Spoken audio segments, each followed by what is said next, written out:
अस्सलामुअलैकुम। आज हम पढ़ेंगे countdown mathematics book 5 geometry, page number 122। Chapter है आपका ज्योमेट्री, चैप्टर 7। अच्छा, आपने जो ज्योमेट्री का काम अलग से करना है तो मैथ पोर्शन आप अलग बनाएंगे, ज्योमेट्री पोर्शन आपका अलग होगा, ठीक है। उसमें ज्योमेट्री का काम करेंगे आप, आपने हेडिंग डालनी है चैप्टर 7 ज्योमेट्री की। उसके बाद यहाँ पे हम पढ़ेंगे एंगल के बारे में, ठीक है। यहाँ पे देखिए, मैं आपको एंगल के बारे में बताती हूँ कि कौन कौन से एंगल के क्या क्या नाम होते हैं। The N acute angle is less than 90 degree. तो देखिए 90 डिग्री से कम जो एंगल होगा, ठीक है, जो 90 डिग्री से कम एंगल होगा, ये आपको इसमें शो भी कर रहे हैं कि ये एंगल 90 डिग्री से कम है, तो ये कहलाता है acute angle. The right angle is equal to 90। तो राइट एंगल जो है, जो राइट एंगल होता है हम उसको 90 डिग्री का एंगल कहते हैं, ठीक है। उसके बाद an obtuse angle is more than 90। तो एब्ट्यूज एंगल जो है, ऑब्ट्यूज एंगल जो है वो 90 डिग्री से ज़्यादा होता है, लेकिन 180 से कम होता है। देखिए 180 हमारा क्या होता है, ये होता है स्ट्रेट लाइन, ठीक है, 180 होती है। लेकिन ये एंगल 90 डिग्री से तो ज़्यादा हो, लेकिन 180 से कम हो। ये देखें, ये 90 डिग्री हमारा यहाँ होता है और ये 90 डिग्री से ज़्यादा है, और 180 हमारा यहाँ होता है, तो ये 180 से कम है। तो ऑब्ट्यूज एंगल वो होता है जो 90 डिग्री से कम हो, 90 डिग्री से ज़्यादा हो और 180 से कम हो। उसके बाद straight angle is equal to 180। देखिए ये एक एंगल है, ठीक है, यहाँ से लेके यहाँ तक। अब आपको अपने डी में भी नज़र आता होगा, ये देखें, ये डी है। तो यहाँ पे देखें एक लाइन है, यहाँ से लेके 0 से शुरू हो रही है और ये कहाँ पर एंड हो रही है, 180 पे। तो ये एक स्ट्रेट लाइन है और इसमें कितने एंगल्स आ रहे हैं, 180, ठीक है।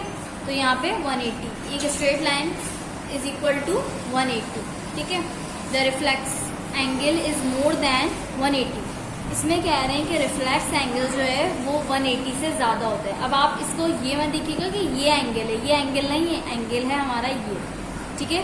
ये इस साइड पे मूव कर रहा है, तो यानी कि ये चीज़ जो है ये आपका एंगल है, यहाँ से शुरू हो रहा है और देखें यहाँ तक आपका क्या आ गया, 180, सही है। और 180 के बाद यहाँ से शुरू हुई दोबारा काउंटिंग, यानी 180 के बाद से 185, इस तरह से 190, तो आपका यहाँ से स्टार्ट हो जाएगा, ठीक है। तो अब यहाँ से ये 180 हो गई और 180 से ज़्यादा यहाँ तक आ गई। अब हमें ये तो नहीं पता कि ये कहाँ तक जा रही है, लेकिन इतना पता है कि ये 180 से ज़्यादा है। वो इसलिए पता चल गया क्योंकि हमें पता है कि स्ट्रेट लाइन किसके बराबर होती है, 180 के बराबर होती है। तो ये स्ट्रेट लाइन हो गई, इतना एंगल तो 180 हो गया, और फिर उसके बाद रिमेनिंग जो है ये, तो इसका मतलब है कि ये 180 से ज़्यादा है। तो वो हम क्या कहलाता है, रिफ्लेक्स एंगल। एक्सरसाइज पर आ जाए आप। एक्सरसाइज आपकी 7A, यहाँ पे एक्सरसाइज 7A क्वेश्चन नंबर 1 है आपका, fill in the blanks. A part में देखें, an acute angle is any angle greater than 0 but less than 90। इसमें कह रहे हैं कि एक्यूट एंगल है, ठीक है। इसमें कह रहे हैं एक्यूट एंगल के जो है वो 0 से बड़ा होता है उसका एंगल, और बट लेस देन, लेकिन कौन सा एंगल से छोटा होता है, 90 डिग्री से। तो आपने यहाँ पे लिख देना है but less than 90। Acute angle, अभी हमने एक्यूट एंगल के बारे में पढ़ा कि वो 0 से बड़ा होता है और 90 से छोटा होता है। ये देखिए हमने यहाँ पे पढ़ा था कि 90 डिग्री से छोटा होता है, ठीक है। और उसके अलावा an angle which is greater than a right angle but less than 180। तो यहाँ पे लिखा हुआ है कि एक ऐसा एंगल है जो कि 90 डिग्री से बड़ा है और 180 से छोटा है, तो वो है ऑब्ट्यूज एंगल, ठीक है। तो यहाँ पे आपने ऑब्ट्यूज एंगल लिख देना। A reflex angle in any angle which is greater than dash but less than dash. तो रिफ्लेक्स एंगल के जो एंगल होते हैं वो 180 से ज़्यादा होते हैं और 130 से कम होता है। 130 मतलब देखें यहाँ पे ये पूरा जो है ये सर्किल, अगर हम इसको देखा जाए, ये देखें ये पूरा जो होता है 180 और ये 180 कितने होते हैं, 360। तो यानी कि ये पूरा जो एंगल होता है ना, अगर यहाँ से देखा जाए ये एंगल मेजर करें, ये एंगल मेजर करें, तो पूरा बन रहा है 360 का, और ये पूरा है 360। लेकिन जब इसमें से ये वाला 180 ये आ गया और फिर उसके बाद कुछ पार्ट इसका ये वाला आ गया, तो ये 360 से छोटा हुआ, ठीक है, लेकिन 180 से ज़्यादा का हुआ। तो इसीलिए कह रहे हैं कि वो कौन सा एंगल है, रिफ्लेक्स एंगल में 180 से ज़्यादा होगा और 360 से छोटा होगा, ठीक है। Two right angles make a dash angle. देखिए अब यहाँ पे एक राइट एंगल है, अब मैं एक और यहाँ पे राइट एंगल ड्रॉ कर दूँ तो ये क्या बन गई, एक स्ट्रेट लाइन। यहाँ पे आपने लिख देना है स्ट्रेट एंगल, ठीक है। तो the arm of right angle meet each other at dash. तो जो राइट एंगल की आर्म होगी वो कौन से एंगल उस पर होगी, 90 डिग्री पे। तो आपने यहाँ पे 90 डिग्री लिख देना है। क्वेश्चन नंबर 2 है, state whether the following are true and false. A part में लिखा हुआ है reflex angle is greater than 180 and less than 360। कह रहे हैं कि रिफ्लेक्स एंगल जो है वो 180 से बड़ा होता है और 360 से छोटा होता है। तो ट्रू लिख देंगे हम यहाँ पे, क्योंकि ऐसा हमने यहाँ पे पढ़ा, ठीक है। उसके बाद बी पार्ट में the sum of all angles on a line add up to 180। एक लाइन है, जब हम उसके एंगल्स को सम करेंगे तो वो 180 के बराबर होगा। तो यहाँ पे आ जाएगा true. Angles at a point add up to 180। इसमें कह रहा है एंगल्स एट अ पॉइंट, ये एंगल होगा जिस पॉइंट पे, तो उसको जब हम ऐड करेंगे तो वो 180 के बराबर होगा। तो ऐसा ज़रूरी नहीं है, हर पॉइंट्स पे अलग अलग एंगल्स हो सकते हैं। तो यहाँ पे आ जाएगा first. The point where two arm of angle meet is called the dash vertex, is called the vertex. तो यहाँ पे बताना है कि the point where two arms के the point where two arm of the angle meet is called the vertex. ठीक है, अब 2 आर्म्स हैं जैसे कि ये, ठीक है। अब ये दोनों जिस पॉइंट पे मीट कर रही हैं तो इस पॉइंट को हम क्या बोलते हैं, वर्टेक्स। तो यहाँ पे ट्रू आ जाएगा। There are 90 degree in a straight angle. तो 90 डिग्री का स्ट्रेट एंगल होता है नहीं, 180 का स्ट्रेट एंगल होता है, ठीक है। यहाँ पे आ जाएगा फर्स्ट। इसके बाद है question number 3, select the correct answer from the given options, ठीक है। अब यहाँ पे आपको बताना है कि कौन सा आंसर जो है वो करेक्ट है। तो यहाँ पे देखें, an angle greater than 0 and less than 90, यानी कि एक ऐसा एंगल हो जो कि 0 से बड़ा हो और 90 से छोटा हो। तो वो कौन सा एंगल होता है, एक्यूट एंगल। आपने यहाँ पे टिक कर देना है। An angle greater than 180 and less than 360, reflex angle, ठीक है।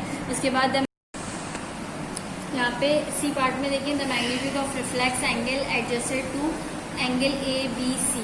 अब यहाँ पे देखिए हमारे पास एक एंगल दिया हुआ है, ये वाला ABC। अब हमें निकालना है रिफ्लेक्स एंगल। तो रिफ्लेक्स एंगल जो है ये पूरा कितना होता है, ये होता है 180 का, ठीक है।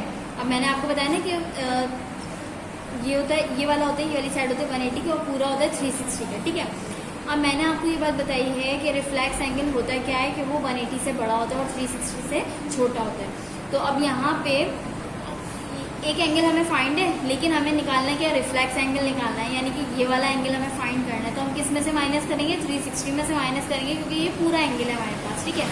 तो ये हम 360 में से अगर हम ये वाला पार्ट निकाल दें तो हमारे पास ये वाला एंगल आ जाएगा। तो ये इस पर टिक कर देंगे आप, ठीक है। The angle with magnitude 360 minus 252 is. अब आपने यहाँ पे 360 में से 252 को माइनस करना है, तो आपके पास आ जाएगा 108। तो 108 बताया किसका एंगल है, तो रिफ्लेक्स ऑब्ट्यूज एंगल में हमने पढ़ा है कि 90 से बड़ा हो लेकिन 180 से छोटा हो। तो यहाँ पे आप इस पर टिक कर देंगे, क्योंकि 108 90 से बड़ा है और 180 से छोटा है। तो आपने यहाँ पे 180 से छोटा है, ठीक है। आपने ऑब्ट्यूज एंगल पे टिक कर दिया। उसके बाद the number of right angle in a straight line are, numbers of right angle in a straight line. अच्छा, यहाँ पे कह रहे हैं कि जो कितनी जो है हमें राइट एंगल की ज़रूरत पड़ेगी स्ट्रेट लाइन बनाने के लिए। तो देखिए आपको पता है राइट एंगल जो है वो होता है ऐसे, ठीक है। जब हम 2 राइट एंगल को मिलाएंगे तो हमारे पास क्या बन जाएगी, स्ट्रेट लाइन। तो यहाँ पे आपने 2 पे टिक कर देना। उसके बाद क्वेश्चन नंबर 4 पे आ जाए, measure the following angles with the help of protractor. तो मैं आपको बी पार्ट करके दिखाती हूँ।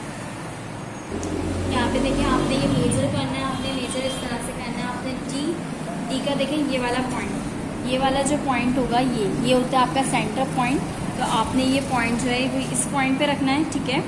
इस पॉइंट पे रख के आपने इसकी मेजरमेंट करनी है और बताना है कि ये कितना एंगल बन रहा है, ठीक है। तो आपने ये जो सेंटर पॉइंट है ये बी, यानी कि जिस पॉइंट पे 2 लाइंस मीट कर रही हैं इस पॉइंट पे, तो आपने यहाँ पे डी रखना है, ठीक है। जब आपने यहाँ पे डी रखा इस पॉइंट पे, ये देखिए सेंटर पॉइंट पे हमने डी रखा और एक लाइन हमारी ऐसे जा रही है और ये कहाँ पे जा रही है, देखें 2 स्केल बने हुए नज़र आ रहे हैं आपको, एक अंदर वाला स्केल है और एक बाहर वाला स्केल है। तो अब ये बताएं, हम काउंटिंग हमेशा कहाँ से स्टार्ट करते हैं, 0 से स्टार्ट करते हैं या 180 से स्टार्ट करते हैं। 0 से स्टार्ट करते हैं तो अपने मेजरमेंट भी यहाँ से करना स्टार्ट करें, 0 10। अब ये लाइन जो है ना, ये आप देखिएगा अपने डी में, ये लाइन जहाँ पे जाके स्टॉप हो रही है इसका मतलब है वो इतने एंगल है, ठीक है। अब ये देखिए 0, 10, 20, 30, 40, 50, 60 और ये लाइन ये रही, ठीक है। तो ये कहाँ तक जा रही है, ऊपर वाला एंगल देखिए, क्योंकि हमने मेजरमेंट कहाँ से स्टार्ट करी, ऊपर वाले से, तो ये 60 डिग्री है। कितना डिग्री है, 60 डिग्री, यानी कि ये 60 डिग्री है। तो आपने अपनी ये कॉपी में इस तरह से ड्रॉ करना है, 60 डिग्री का एंगल आपने बनाना है, ठीक है। यहाँ पे आपने डी रखना है, ये आपका क्वेश्चन है। आपने इस सेंटर पॉइंट पे आपने ये अपने डी का सेंटर पॉइंट रखना है और ये 0 पर हो, ठीक है। 0 जब यहाँ से हमारे बाहर वाले स्केल से शुरू हुई काउंटिंग, तो यहाँ पे देखिए 1, 2, 3, 4, 10, 20, 30, 40, 50 और ये हमारा आ गया 60, ठीक है। ये हमारा 60 पर आ गया और आपने यहाँ पे लिख देना है angle A B C is equals to 60 degree, ठीक है। Angle A B C is equals to 60 degree. देखिए एंगल किस पॉइंट का बन रहा है, किस पॉइंट पे बन रहा है, बी पॉइंट पे बन रहा है। इधर नहीं बन रहा है एंगल, इधर नहीं बन रहा है एंगल, बी पॉइंट पे बन रहा है। तो जिस पॉइंट पे एंगल बन रहा होता है हम उसको सेंटर में लिखते हैं और ए और सी आप इसके बराबर में लिख सकते हैं। चाहे तो आप सी बी ए भी लिख सकते हैं, लेकिन आप ए बी सी लिख लें, ठीक है, ताकि ये एक अरेंज हो जाए, ए बी सी। लेकिन आपने बी हमेशा सेंटर में रखना है क्योंकि बी का एंगल है ये, ठीक है। यहाँ पे बी वाले पॉइंट पे एंगल बन रहा है तो आपने बी पे लिखा है सेंटर। ये 60 डिग्री हो गया। उसके बाद सी पार्ट पे यहाँ पे देखें, अब ये एंगल बना हुआ है आपकी बुक में, ठीक है। तो आपने सेंटर पॉइंट पे आपने अपना डी रखा इसके और दूसरी लाइन पे आपने इसको 0 पॉइंट पे रखा, ठीक है। अब ये एंगल देखें कहाँ पे जा रहा है, ये बाहर वाला स्केल देखेंगे 0, 10, 20, 30, 40, 40 के बाद क्या आ रहा है ये देखें 5 लाइन्स के बाद ये लाइन मैच हो गई, 5 लाइन्स यानी 45, ठीक है। 41, 42, 43, 44, 45।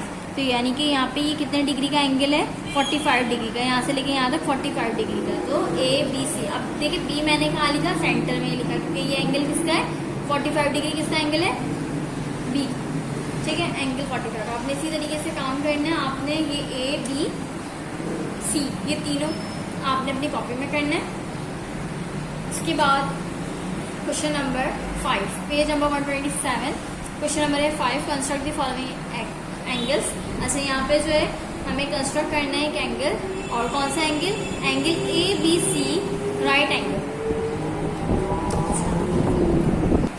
यहाँ पे देखिए आपने इसमें लिखा हुआ है कि आपको कंस्ट्रक्ट करना है कि एंगल ए बी सी का, और वो होना चाहिए राइट एंगल। आपको ये बात पता है कि राइट एंगल कौन सा होता है, 90 डिग्री का होता है। आपने पहले एंगल बना लिया, ये देखें आपने अपना डी रखा इस पॉइंट पे, सेंटर पॉइंट पे, यहाँ पे आपने पॉइंट लगाया, ठीक है, यहाँ पे आपने पॉइंट लगाया और उसके बाद यहाँ पे इस पर। अब ये देखें यहाँ पर 180 बाहर वाले पे आ रहा है, मतलब ऊपर वाले पे से आ रहा है, और नीचे वाले पे क्या आ रहा है 0। तो अब आप यहाँ से तो स्टार्ट नहीं करेंगे कि 90 आप फाइंड करें कि आप 90 कहाँ आ रहा है, आपने नीचे वाला एंगल देखना है इसके लिए, ठीक है, क्योंकि आप 0 से स्टार्ट करते हैं। तो आप 0, 10, 20, 30, 40, 50, 60 और यहाँ पे आएंगे 90, तो आपने यहाँ पे लगा लेना है, ठीक है। ये बन गया 90 का। अच्छा यहाँ पे लिखा हुआ है एंगल ए बी सी। मैंने आपको बताया कि हमेशा जो एंगल जिसका बन रहा होता है ना, तो कौन सा वाला बन रहा है, ये वाला पॉइंट बन रहा है, ठीक है। तो जिसका एंगल बन रहा होता है उसको हम सेंटर पॉइंट पे लिखते हैं। तो सेंटर पॉइंट हमारा क्या है, बी, यानी कि इसको हम नाम दे देंगे बी का। अगर इसकी जगह कुछ भी लिखा होता, डी लिखा होता, तो मैं इसको नाम देती डी का, क्योंकि ये किसका एंगल है, डी का एंगल है। अभी यहाँ पे लिखा हुआ है बी, तो इसका मतलब है कि ये एंगल बी का है। तो आपने यहाँ पे इसको नाम दे दिया बी का, ठीक है, और इसको नाम दे दिया आपने ए, और इसको नाम दे दिया आपने सी का। दोनों पॉइंट्स, तीनों पॉइंट्स हमने नाम दे दिया। अब आपने इस तरह से लिखना है, ड्रॉ आ हॉरिजॉन्टल लाइन। इसकी कंस्ट्रक्शन आपने इस तरह से लिखनी है कि आपने सबसे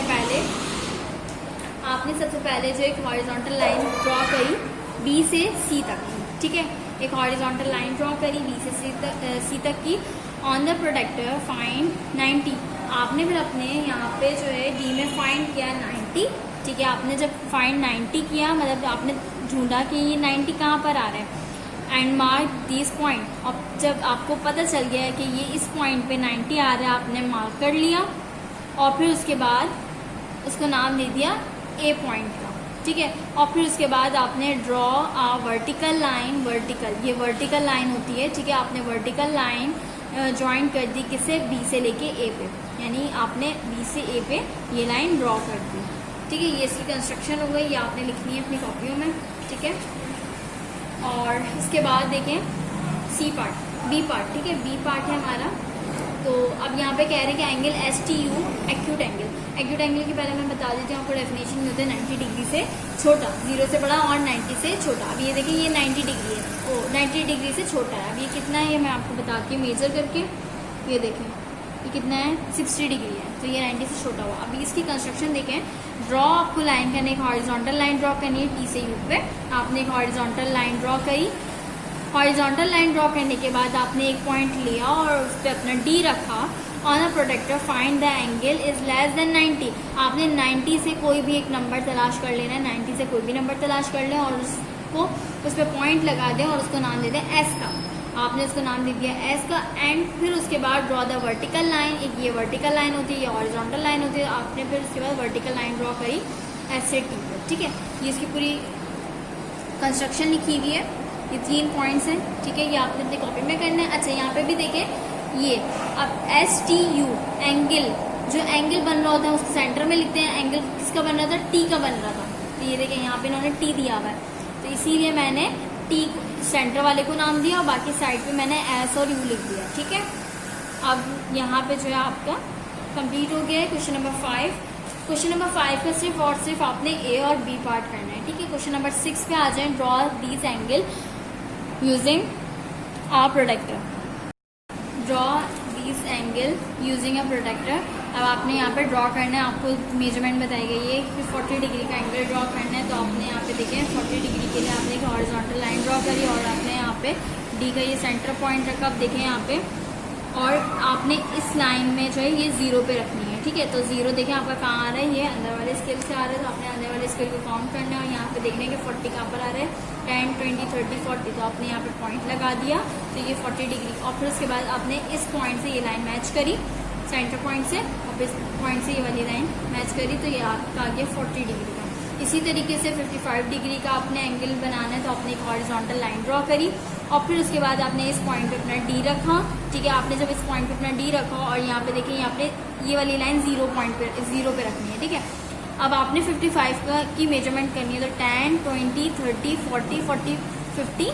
50 के बाद देखिए 5 लाइन्स, 1, 2, 3, 4, 5, तो ये हो गई 55। ठीक है, ये हो गई 55। जैसे हम स्केल में मेजरमेंट करते हैं 10 लाइन्स के बाद 60 आ जाता है, तो हम यहाँ पे 5 लाइन्स के बाद 55 आएगा। तो आपने यहाँ पे मेजर कर दिया और इस पॉइंट को इस पॉइंट से मैच कर दिया, तो ये इसकी मेजरमेंट हो गई। ये 40 की हो गई, ये 50 की हो गई। अच्छा, यहाँ पे आपको ए, बी, सी और डी ये चारों पार्ट आपने करने। मैंने आपको ए और सी पार्ट करके दिखाया, आपने चारों पार्ट करने हैं। ठीक है, उसके बाद क्वेश्चन नंबर 7 पे आ जाए, calculate these reflex angle using, इसमें लिखा हुआ है question number 7, calculate this reflex angle using a protractor. अच्छा, यहाँ पे देखिए कैलकुलेट करने में रिफ्लेक्स एंगल, ये देखिए ये आपका आउटर एंगल है। ठीक है, ये आपका आउटर एंगल है और ये आपका रिफ्लेक्स एंगल। अब इसमें आपने क्या करना है, इसको फाइंड करना है, तो आपने इसकी मेजरमेंट करें कि ये कितने मेजरमेंट का है। तो यहाँ पे आपने इसे जब मेजर किया तो आपने इस पॉइंट पे अपना डी रखा। ठीक है, इस पॉइंट पे आपने डी का सेंटर पॉइंट रखा और इस लाइन को आपने 0 पे रखा।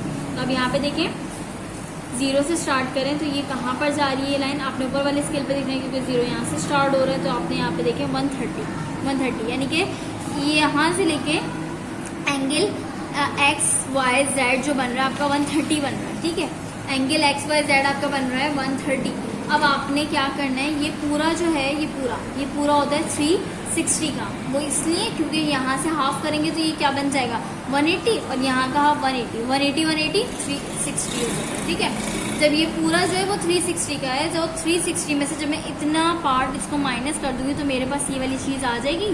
ठीक है, जब हम 360 का ये पूरा 360 का है और मैं इसमें से ये पार्ट हटा दूं तो मेरे पास ये वाला पार्ट आ जाएगा। ठीक है, तो यहाँ पे reflex angle X Y Z find करने के लिए हम क्या करेंगे 360 यानी कि 36 माइनस 130। ये 360 में से हमें माइनस करना है 130 को। जब हम इसमें से इसको माइनस करेंगे तो आपके पास 230 आ जाएगा। ठीक है, तो 230 इसका मतलब है कि आपके पास रिफ्लेक्स एंगल कितना है 230। ठीक है, तो आपको पता चल जाएगा। इसी तरीके से बी पार्ट में भी ये आपके पास आउटर एंगल है और ये आपका रिफ्लेक्स एंगल है। अब यहाँ पे देखें इसकी मेजरमेंट ये इस पॉइंट पे तो हमें पता चल रहा है ये 180 का है, लेकिन ये 180 से ज़्यादा आ रहा है। अब पूरा कितने का है ये 360 का। पहले तो आप ये मेजरमेंट कर लें कि ये एंगल है कितने का, जो आउटर एंगल है। तो आपने इस पॉइंट पे यहाँ पे डी का सेंटर पॉइंट रखा, 0 से आपने स्टार्ट किया, तो ये है 30 का। हमें कैसे पता चला, देखिए 180 से हम काउंट नहीं करेंगे क्योंकि ये स्केल उल्टा हो जाएगा, 180, 170, 160। आप हमेशा 0 से काउंट करेंगे। अब 0 जो है वो जिस साइड पे है, ऊपर है या नीचे है, ठीक है। 0, 10, 20 और 30। तो आपको ये पता चल गया कि ये वाली साइड जो आउटर एंगल है वो कितना है 30 है। लेकिन हमें मेजर कौन सा करना है, हमें रिफ्लेक्स एंगल बताना है। तो रिफ्लेक्स एंगल तो ये कैसे बताएंगे आप, RST। तो RST कितना है एंगल, RST कितना है आपके पास 30। तो रिफ्लेक्स एंगल आपको फाइंड करने के लिए 360 में से 30 माइनस कर दें। 360 में से जब 30 माइनस करेंगे तो आपके पास 330 आ जाएगा। तो ये एंगल कितने का है अब आपको पता चल गया। वो इसलिए पता चला कि ये पूरा एंगल है 360 का, ठीक है। ये 360 का, जब मैं इसमें से ये पार्ट निकाल दूंगी तो मेरे पास क्या बचेगा, ये वाला पार्ट बचेगा, ठीक है। तो ये 330 डिग्री का। उसके बाद अब अच्छा यहाँ पे आपने क्या करना है, ए और बी, ठीक है, ये पार्ट आपने अपनी कॉपी में करना है। उसके बाद क्वेश्चन नंबर डी पे आ जाएं, draw a reflex angle with the help of protractor. अच्छा यहाँ पे आपको मेजरमेंट बता दी गई है और कहा गया अब आपको ड्रॉ करना है।